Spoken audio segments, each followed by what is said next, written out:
Welcome to A Magical Life, Health, Wealth and Weight Loss. I'm your host, Magic Barclay, lead practitioner at Wholistic Natural Health Australia and #1 best-selling author. In this podcast, I aim to give you practical tips on how to accelerate and sustain your health, increase your financial, spiritual and emotional wealth, and to look at something that haunts many of us needlessly, weight loss. In some episodes, I'll have guests available to give you even more tips, but in others, the floor is yours. Drop us a line at A Magical Life Podcast on Facebook and let me know what you would like to know more about. Now, sit back and enjoy, because it is time for you to create and truly discover a magical life. Welcome back to A Magical Life. I'm your host, Magic Barclay, and today Barry Nicolaou joins me. And Barry's ability to locate and define his true purpose in assisting others began back in 2015. The inspiration Barry absorbed one fateful day at a cemetery led him to write and publish a #1 best-selling book on Amazon. His book, The 11 Master Secrets to Business Success and Personal Fulfillment, outlines the 11 areas that intersect economic freedom with personal fulfillment. His forte is in deconstructing the layers beneath cognitive fear, indecision, subconscious paradigms, inherited thinking, habitual thinking, and their intimate relationship to real-world expectations and experiences. His new presentation on gratitude leadership for corporations and numerous mental health programs that have been added to his one-on-one work, assisting businesses to take a holistic look at their culture as an energy that feeds straight to the bottom line. Barry's one-on-one work can be found on the links that we will give you at the end of this episode. Welcome, Barry. Oh, thank you for having me, Magic. Well, when you put that introduction like that, it really kind of goes, oh my God, is that me? It's kind of strange, like how far we've all come, it's just crazy to consider. Totally. Yeah. Now, look, I'm going to ask you my standard 3 questions because everyone gives me a different answer and I'm really excited about yours. And then we really do want to talk about your books and your work. Yeah. But first of all, what can your expertise do to accelerate health? Not just physical, but also emotional and spiritual health. Well, it's interesting. My history is quite, interesting is probably a good word for it.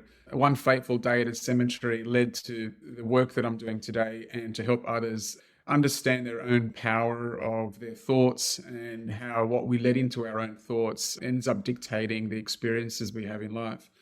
And for me, having a very personal journey through transformation and healing has given me an appreciation that if it feels this good to get through our obstacles and our challenges, I wanted to share it with the world. Hence, the first book in 2015 and the new book that's coming out before the end of the year. So it's exciting in one respect, trying to get people to really appreciate that they are amazing human beings and that they've got potential.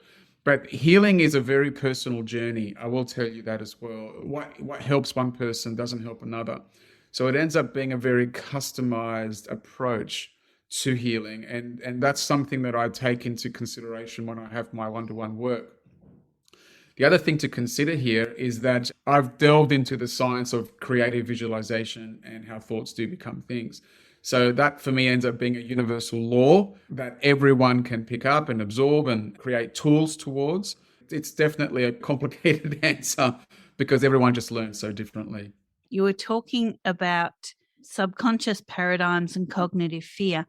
Now, back in episode 96, I talked about the science of fear and what that does to our internal landscape. What do you see as, the issues with people with cognitive fear? Because this has really been for the past few years. People are living in that kind of mental imprisonment. It's a really good question, actually. And I'll try and start at the beginning. So before you take a look at the world and you take a look at the fear that currently exists in the world, I'd like you to take inventory of any inherited fear that you've picked up. Now, this could be passed down biologically from great grandparents, grandparents, your parents, and then yourself. And it's important to note that because you pick up fear, I pick up fear as a generational biological part of being born, right? Because we love our parents instill these, things are really hard for me, therefore things can be hard for you. And here's a way to protect yourself in a way. But what we don't end up realizing is that fear ends up manifesting in the body in the form of illness as well. Apart from that, there are opportunities that exist in the world today that didn't exist 30, 40, 50 years ago. So I think we've got to be very, very decisive and you have to identify where fear is coming from. So inherited thinking is one of those areas. The other area that it comes from is habitual thoughts. So thinking the way we've always thought for the last, say, 10, 15 years, something's made an impact on you. And you've habitually carried on that this is the way the world is. And I'm going to carry this fear as a habit. Now, we don't consciously carry it as a habit. We do it subconsciously because it just ends up being a program. Just like a program on your computer or your phone, it just keeps running the same program. So unless, again, we look at, okay, what are the healthy programs here and what are the unhealthy programs, then we can start identifying more healthy areas of thinking. And that includes, the friends we keep, that includes our jobs, that includes, family members that can be toxic for us, people that have very strong views, very strong opposing views. That for me, being sensitive as well, being myself, Magic, I absorb energy and I'm very mindful about who I spend long amounts of time with. So those areas for me are very important. Now, when you take inherited thinking and put it aside and you take habitual thinking and put it aside, what you've got left is the way that the world is currently and what you expose your mind to. So are you the type of person that just switches on the news every day and wants to get your half an hour of what's going on? And if that's you, that's okay. For me, I like my news in bullet points. I don't like them in novels. So it's very important to realize that the energy that I need to sustain where I want to go has to be clean. It has to be a clean fuel that you're putting in your car. A lot of people don't do that. They just allow anything and everything to enter their experiences and then wonder why their life experiences end up being quite messed up, right? So it's almost like you've got to become very, very clear. You've got to be a guardian in your mind, at the gates of your mind, and go, is what I'm absorbing now, be it food, or be it mental habits, or be it the toxicity with some friends and the toxicity with some families, are these areas assisting me to become the best version of who I know myself to be? And if they are not, then you've got to make some pretty hard choices, because you can't want to go in a certain direction and point the steering wheel in the other way. So you've got to align your words with what you mean, with your actions, which then turn into habits, which then turn into life experiences. And I'm finding, Magic, that life's a lot less random than we think. Like for most of us, it feels like it's very random. Like there's just weird things happening and you can never predict things. But I think we've got a lot of influence over it. And then the science that I've looked at of how thoughts actually germinate into tangible experiences, it's incredible. And would you believe gratitude is probably the highest emotional state we can encompass, to be in that state of joy and happiness and love? I would believe. Now, the next question that I ask people is about wealth. People think wealth is just money, but you No. can't have money if you don't have personal or emotional wealth. So what are your top 3 tips to creating wealth? Okay, so the first thing I will say is you've hit it right on the head. I know some very rich, wealthy people that have severely broken relationships. Now, I don't know about you, but that's a real stuffed up version of success for me. So I don't identify self-worth from a bank account. And just by the way, when you do that, and when you draw a line from who you are as a person to how much money you've got in the bank, and that money in the bank fluctuates, your self-worth also fluctuates. So you've tied it to something that it's like a buoy in the ocean, and it'll sink, it'll come up to the surface continually. You don't want to tie yourself to some external anchor like that, which then makes you feel worthy or unworthy at the drop of a hat. So that's the first thing about wealth and the money mindset. Listen, money is important and it provides you time. That's what money does. Money gives you the freedom of time to do what you want to do and to help who you want to help. That is it. That's what it gives you the ability to do. Now, the people that continually hoard it and think that they're nothing without it, I think there's something going on there mentally that hasn't been addressed. The second area when it comes to wealth is you've got to have, as best as you can, you've got to, I call it your circle of influence. So your circle of influence has to be healthy for you to be wealthy in the mindset. So you look at the top 5 people in your life, right? And we've all heard this before. You look at your blood family and you look at, okay, well, love you guys, love you so much. Is there anything in here that's harming me? People that have unresolved issues that are spilling themselves, on my mindset. There was this great Oprah saying, Magic, I don't know if you've heard it, what you're not transforming through, you're transmitting.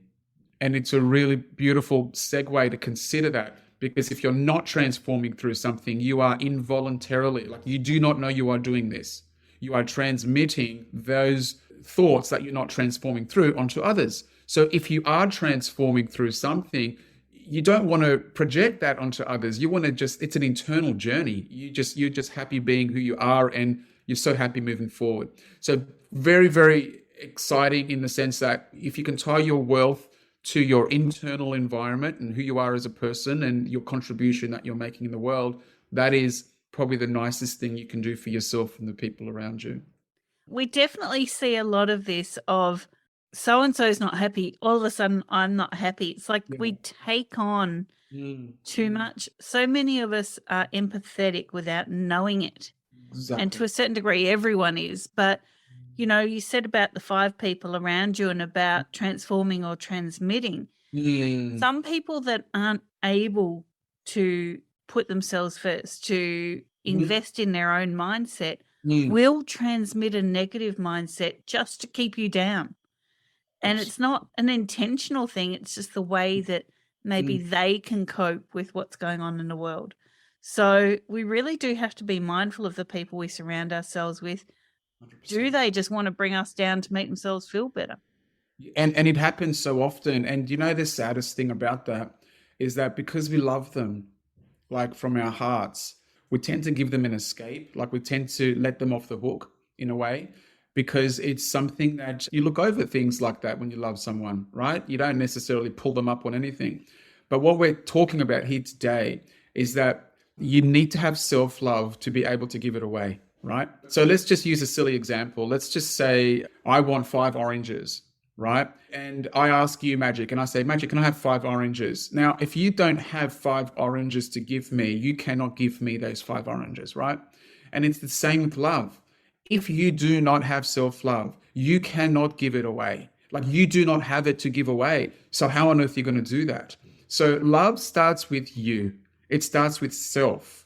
And that is not a selfish pursuit. And that is what our society has ran down our throats, that you have to help others first. And I'm letting you know, let me know how that works for you when you're depleted, because it doesn't. So you've got to get to a point where you go, I'm a beautiful divine creation of God, and I'm going through my problems, and I know I've got a heap of them, but I reckon there are the tools, the resources, the podcasts, the people that will enable me to just edge forward in healing this trauma that I've been through or this situation that I'm in. And if you can just identify it and work in a situation where you can move forward in that healing internally, you might end up giving people a few oranges. You might end up being in that state where you've not cut people out specifically, but you've moved away, you've gravitated away from certain toxic environments. And the best way to do that, and people say to me all the time, they say, well, do I just cut off my brother, or do I just cut off my sister, or do I just, and what I tend to do in those circumstances, I don't cut off, but I just, this is going to sound weird, but it is who I am. I just return calls less and less, and I catch up at really important moments of the year, and I protect myself with energy that I feel like I need to do that, because I absorb, as I said before, and I just gravitate towards people that lift me up, and I lift them up as a consequence. So we both end up rising. But if you've got people that continually bring you down, I'm letting you know you can do all the work and you can read all the books and you can have all the podcasts. But if you keep your toxicity levels at the same level as they currently are, you're treading water. You're not moving anywhere. Think about a hot air balloon going into the sky. You got to drop some sandbags to be able to hit to greater heights. You can't have the same weight and keep filling it through full of hot air and you think it's going to rise, because it's not. You're either going to run out of gas through the hot air balloon, or eventually you're just going to stay at the same level. So it's important to, pull those weeds at the same time as you're planting rose bushes. You've got to be able to do both. And if you can do that, life is a vacuum. It'll fill those holes in your life with the people and the circumstances and the situations that enrich you, that you can offer value towards. And that is probably the best feeling you can have in the world, as far as I'm concerned. Not about letting those people into your space and letting them leech from you and bring you down. It's about having boundaries in place. Exactly. And, really self-protecting. And, we all know the movie Dirty Dancing. I think it's just had an anniversary. And, you see Johnny and Baby dancing and he says, "This is my space." And he says, here with his arms, "That is your space." And I think we need to do that in our own lives. Yeah. We need to say, "This is my space. You can't come in. You need to stay out there and I will come to you when it's healthy for me to do so." It's so true. And it's so, what's interesting, Magic, since I've been on this journey, and maybe yourself, you've experienced this as well, you can't really help anyone. Like you get to a realization, right, that at the beginning of my journey, I thought that everyone wanted assistance. I thought that everyone wanted personal development. I thought that everyone wanted to heal from their trauma. I thought that everyone wanted to release toxicity. I thought that it was, why would you not want this sort of thing, right? And then I realized a really universal important truth is that people don't necessarily want the help if they're not ready to make the leap of faith. And so what I've done, and I don't know if you've experienced this as well, right, is as you go through the world and as you experience certain people and situations and circumstances, the ones that come to you that say, "Hey, I want to understand this a bit deeper. When do you have a few minutes to chat?" Those people are interested in a solution. But what I found is that some people are more comfortable in their habitual thoughts, their inherited thinking, and they're looking at news cycles more than they are getting through their trauma. I hope it doesn't sound condescending, but you get to a point where you want to assist the people that are ready to make the leap of faith in themselves.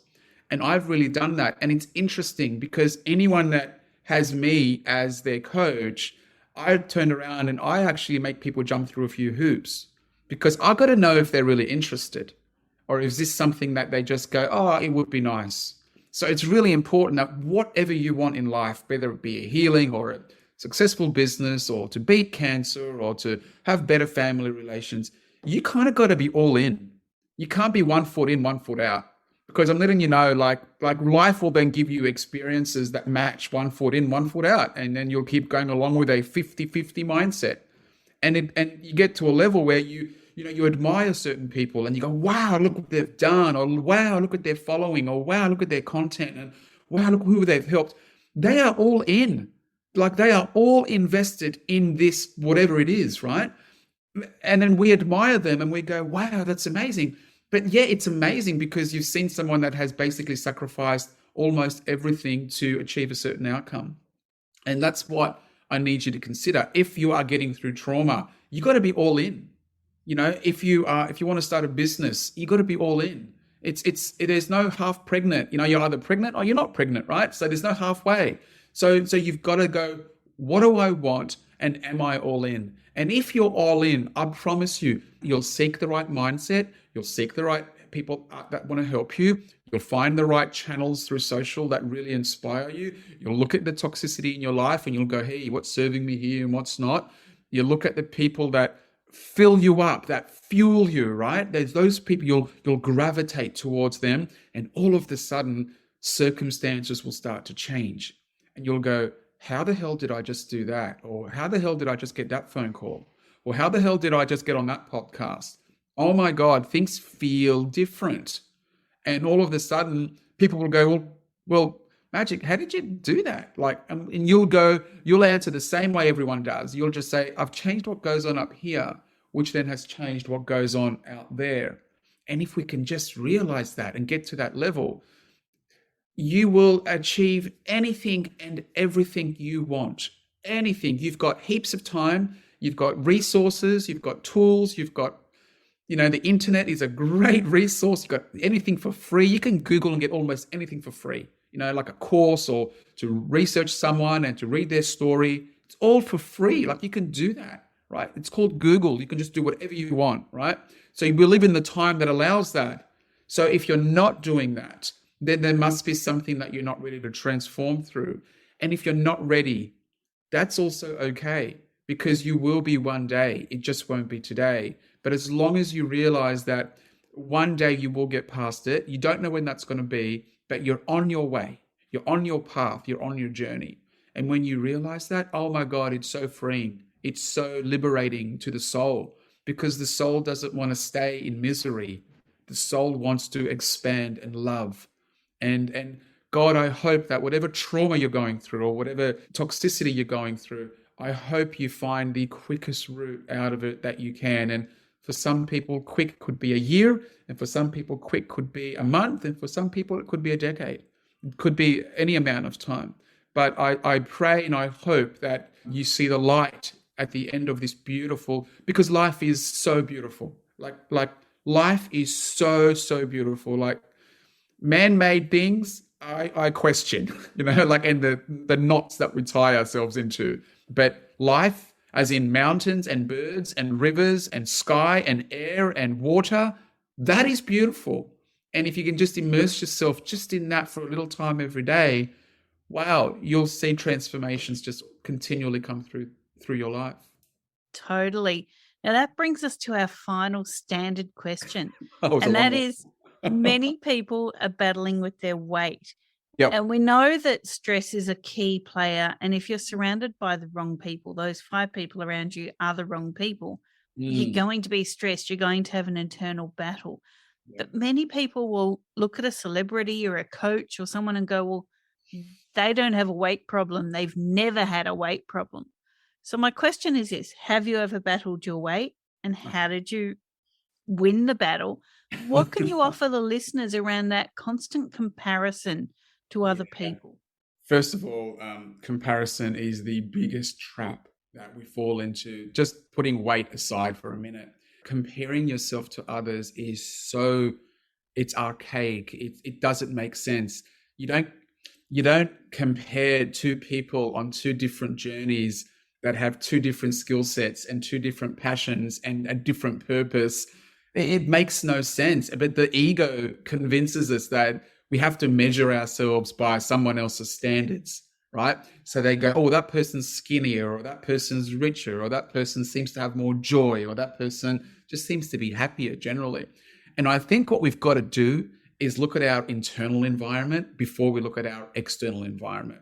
Because I promise you something, if you can get your internal environment right, which means that if you can love yourself enough to realize that being overweight is not healthy, and that feeling has to supersede going for that piece of chocolate, or not going for that exercise, or that run that you want to go for, or not going for that walk around the block, or not making yourself that healthy smoothie that you want to make for yourself, or whatever it is, right? The feeling of wanting to get better has to be at 51%. It has to be over the halfway mark. Because if you're consistently sitting at 47 or 48% and you have all the best intentions to want to, keep the weight off or lose a few kilos, then it's not enough. You've got to be uncomfortable enough to be able to go, right, enough is enough. This doesn't feel good anymore. My clothes aren't fitting me. I don't like the way I look in the mirror. I just don't feel healthy in myself. And when that day comes and that moment comes, that's the time to create an action plan and go, okay, what does it look like today? What am I going to eat today? What am I going to eat a week from now, a month from now, a year from now? And start to look at those scenarios as go, and I promise you, Magic, you know what starts to happen? the first thing that starts to happen is that you won't see the weight drop off. The first thing that'll happen is you'll go, I've been trying and it's starting to look the same, but something will happen. You know what will happen? You'll feel different. You'll be able to get up off the floor quicker. You'll be able to reach for something a little bit easier. You'll be able to climb those stairs without getting puffed. You'll feel better in yourself, right?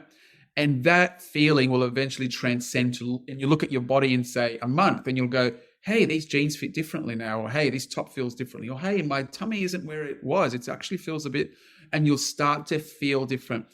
That feeling, I'm letting you know, supersedes any wrong eating that you feel you've done over the last 5 or 10 years. So get to a point where you just go, okay, I'm going to give myself a week here, and I'm just going to get to that week. I just want to do 7 days. I'm going to see where I go with this.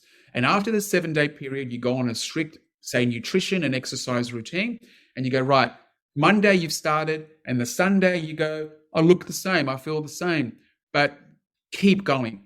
Go to week 2, see how week 2 feels for you. At the end of week 2, I guarantee you're going to feel different because your muscles will have memory because you've been doing exercises, right? So you'll feel like you want to get moving, get involved. And then you'll look at that piece of cake and you'll look at that piece of chocolate, or you'll look at that second coffee and you'll look at whatever it is and you'll go, you're not worth it because this feels too good. You're not worth it. And like, I'm 80 kilos, I'll be open with you, but my prime weight was about 76, 77. So I'm about 4 kilos over myself. And I look at it and I go, I could probably lose those 4 kilos quickly. So I think, okay, so do I want to lose those 4 kilos or am I comfortable where I am? And I think to myself, yeah, I want to lose those 4 kilos. So I don't know if you know, last week I started on this kind of, I'm watching what I eat. And then I'm noticing, Magic, that I'm feeling different. Like it feels different. And this is something to keep in mind with everything, right? The feeling precedes the physical expression. And what I mean by that is this. When you go through a particular mindset shift and you start to shift what you begin to believe as a person, right? And then you see that this is healthy for you and this feels right for you, right? The physical environment catches up at a later point. It doesn't happen instantaneously. Nothing happens instantaneously. Everything takes time, especially good things take time. Bad things happen quick. Good things take time. It's just the way it works, right? So you look at yourself and you go, this, I feel better inside. This feels fantastic. My internal environment is changing. Your external environment will change as a consequence. And this goes to everything. It's not just about weight loss. It's about everything. Like you will see situations, circumstances in life change just by cutting out certain people in your life. You will see that life hates a vacuum. It'll fill that void with people that are aligned and that people that are passionate about who you are and what you want to do, and they want to lift you up and they want to help. And they're the people I want around me. They're the people you should want around you, because then everyone lifts, everyone goes up. But if you consistently have good and bad people in your life and then wonder why you've consistently got good and bad experiences, and then, it's almost like 2 and 2 is 4. Like you go, well, I've done that and I've done that. It has to equal that. Like there's no way that it couldn't. So it's all about making sure that this can shift, and all of a sudden, I promise you will see your external environment shift as well. So I don't know if that answers a weight loss question, but it definitely answers a life-based question. It answers both, actually. So there you go. Now, look, I want to talk about this new book, Move the Mountain. Yeah. What is it about? What can the listeners expect to learn from it when they buy it? Okay, so I've delved deep into understanding subconscious thought and the science behind creative visualization. So a lot of people use the word law of attraction. I believe in manifestation and I understand what vibration is. So I've looked at, in the book, I've looked at the science of creative visualization and how thoughts become things. I'll give you a quick example, a bit of a sneak peek, okay? So you've got matter. So you've got skin and bone, and you feel your hand and you go, well, this is real, Barry. I can feel my hand, or I can feel my partner's arm, or whoever it is, right? And you take a microscope to matter, and what do you get? You get cells, right? The doctor will say you got cells in there. And then you go deeper still, you get molecules. And you go deeper still into the human body, and you get these things called atoms, which most of us have heard of. You go deeper into atoms and you go, what's inside atoms? And what you get is subatomic particles, little, tiny, little, like a million on a pinprick, right? And then you want to know more about your body and how thoughts germinate and how thoughts become things. And you go, what's inside subatomic particles? And you see these little things called quarks, Quarks. You can Google them and have a look. Quarks change molecular structure under an electron microscope. They change molecular structure just by looking at them. Just through observation, they will shift their molecular structure. And then you ask yourself the next question and you say, well, what influences quarks to shift like that? And the only thing that scientists can come up with is thought. Thought influences quarks, that influences subatomic particles, atoms, molecules, cells, and matter right up the food chain. So when we say thoughts become things, that's the science. That's the science behind every time you have a thought, you're giving an order to the universe. Every thought, especially if you back it with emotion. And that's what the book's about. We also I've delved deep into gratitude, and I've looked at the 4 major religions in the world. And the 4 major religions are Christianity, Islam, Hinduism, and Judaism, right? And those 4 religions account for 83% of the world. Pretty insane, right? Like those 4 religions.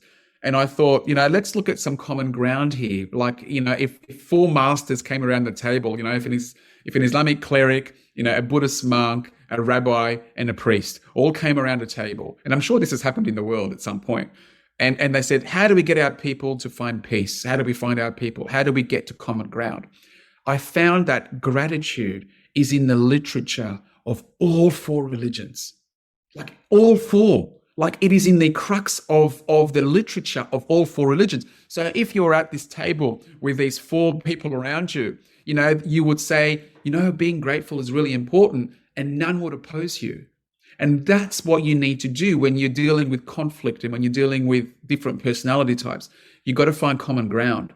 You've got to find the one thing that everyone agrees on, right? So everyone agrees on this. So, okay, so tell me about the Islamic version of gratitude. And, he will say, well, Muhammad in the Quran was to say that you will praise God every day for the rest of your life, forever and ever.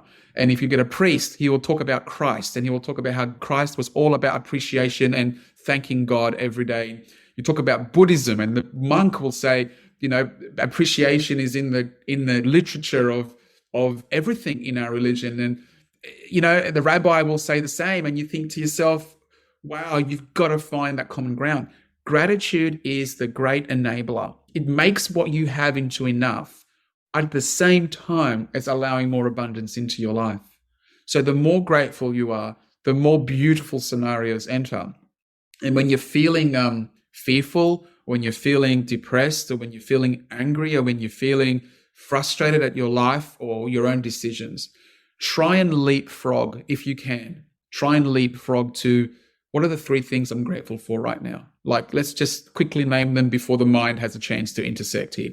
I'm grateful for my health, I'm grateful for my family, and I'm grateful for the money that I've got coming in, for example, right? And you go, okay, those 3 things are really happening right now. So even though I'm frustrated about that, wow, I've already got these cool things that are going on.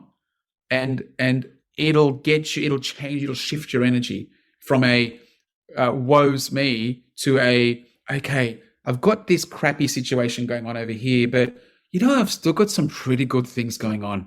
Like I've still got these really cool things going on. And wow, what an enabler that is for it might take us sometimes a few hours to get there. You might want to stay in anger for a while, and that's okay. Like you can embrace the feeling. Like if you're angry, stay angry, but don't live there. Don't make it your default state of mind. And that's the problem. The longer you stay there, the more it will feel comfortable, and the more it will feel like this feels normal. I'm going to stay kind of angry because life's dealt me a really bad hand. I'm letting you know it's not a great way to live. If you've got children, you know what we were saying before, Magic? If you're not transforming through something, you're transmitting it. I'm letting you know you could be angry at something and you don't know, but you are transmitting it to the children. And I don't know about you, but you don't want to pass that. They're going to have their own issues to deal with, let alone the issues that we need to transform through ourselves. So get to a point where you go, okay, this might be hurting people. I'm going to try and realize that there's some still pretty good stuff going on in my life. And there are people that love me. There are people that I really love, scenarios, opportunities, podcasts, great people around me that I can call, email, whatever. And like balance the equation. Don't stay in sorrow forever, because it's, if you classify yourself as a fair person and that you've got clarity in your thoughts, then you've got to come to a realization that you've got the good things that are happening and you've got the bad things that are happening. If you stay in the bad continually for months and years ahead, you can't tell me that's fair on the mind, or that's fair on your life or the people that you love, right? So you go, okay, I'm embracing it. I'm in it. I need some time to process what I'm going through, but I know that I'm not going to stay here forever. I know I'm eventually going to get out. It can be as simple as, at the end of the day, get a pen and paper and be thankful that your legs could carry you through the Yeah, house, or absolutely. your eyes could see a flower bloom, Yeah. or, be thankful that you have hair that you could brush, because so many times, sometimes that can be taken away, Mm, and things that you ignore mm, as they're just there, mm, they're things that you can be grateful for. mm. Absolutely. It's so true. And, you asked me about this book. I've been looking at the great spiritual masters of the last 2,500 years, magic, right? And I've looked at gratitude and how they live their life. And what's interesting is this. As human beings, we live at ordinary human awareness. Ordinary human awareness is concerned with being grateful for the good things that we've just mentioned, right? Like simple things like being able to walk, right? Exactly right. The spiritual masters of the last 2,500 years, they've embraced this, what we like to call higher human awareness. And higher human awareness, when it comes to gratitude, is thankful for all of it, not just for the pleasure and for the joy and they're actually grateful for the pain, because they're saying, well, the pain has helped me understand something that I didn't know yet. So why would I not be grateful for me growing? And that's the mindset that they have. And you think to yourself, God's ways are not necessarily man's ways, right? And you get to a level where, wow, like you're on a plane, you're looking at the aerial view of the ground, and you're looking at all the streets and the cars and everything. God has that view of your life.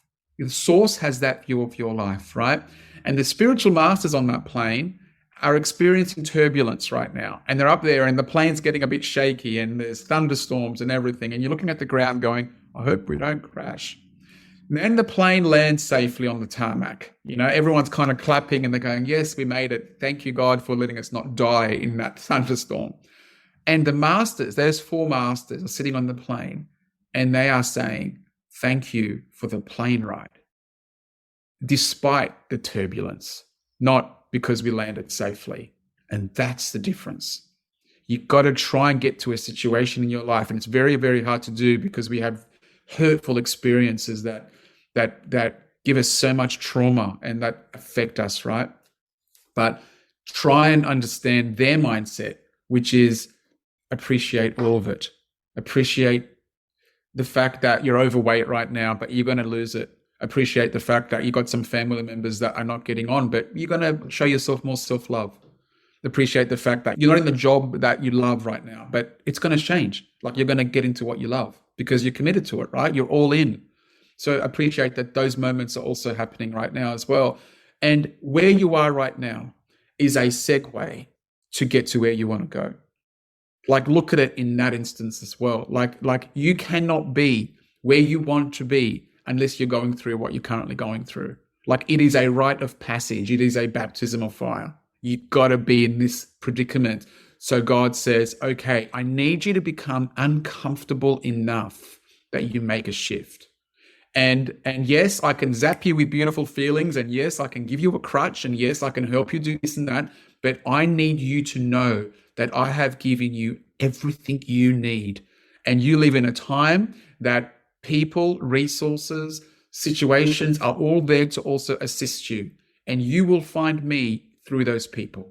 You will find his love, God's love through those people, through these podcasts, Magic. That's why it's so important that you're doing this, that God is shining his light through you right now.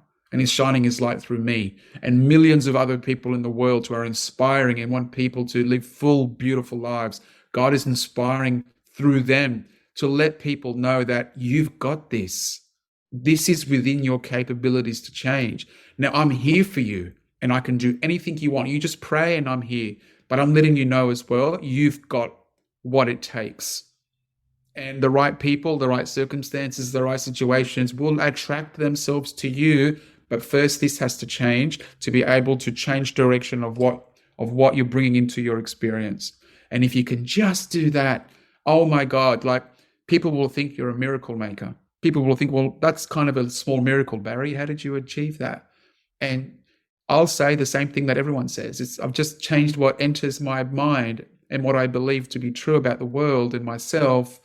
And then the world has gone, oh, Barry's changed direction. I now have to show him this part of life.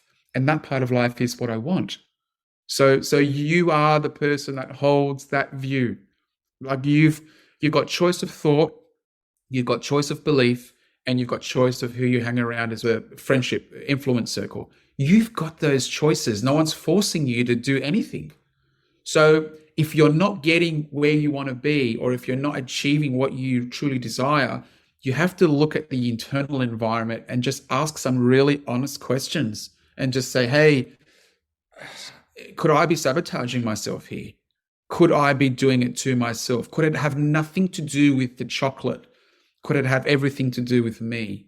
And that's a question that all of us have to answer individually in our private moments. You know, being Greek, there's this Greek saying that I've always loved, and I'd love to pass it on, Magic. And they say when you point fingers, there's 3 fingers pointing back at you. See how there's 3 fingers on my screen pointing back at me? So point at something with your thumb up and your index finger, and see how there's 3 fingers pointing back?